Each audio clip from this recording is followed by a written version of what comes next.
அதே குடிசை. ஆனால் அந்த இரவு இல்லை. காலை சூரியன் மழை கழுவிய மண்ணை மெதுவாக தொட்டது. மகன் இப்போது பள்ளி புத்தகத்தை தோளில் சுமந்தான். காலணி இல்லை. ஆனால் கண்களில் நோக்கம் இருந்தது. அம்மா வாசலில் நின்று பார்த்தாள்.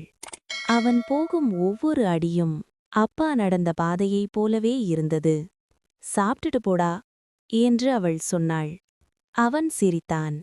அம்மா, இன்னைக்கு டீச்சர் என்ன முன்னாடி உட்கார சொன்னாங்க.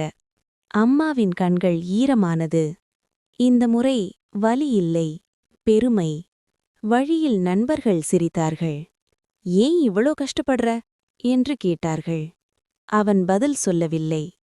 மனதுக்குள் மட்டும் சொன்னான், அம்மாவின் கண்ணீருக்கு மாற்றாக நான் கனவுகளை தரணும். பள்ளி மணி அடித்தது. அவன் உள்ளே சென்றான். அந்த நொடியில் குடிசையில் தனியாக இருந்த அம்மா அப்பாவின் படத்துக்கு சொல்லிக் கொண்டாள். நம்ம பையன் உங்க இடத்தை நிரப்ப வர்றான். வெளியில் சூரியன் பிரகாசித்தது. இனி மழை வரும்போதும் இந்த வீட்டில் நம்பிக்கை நனையாது.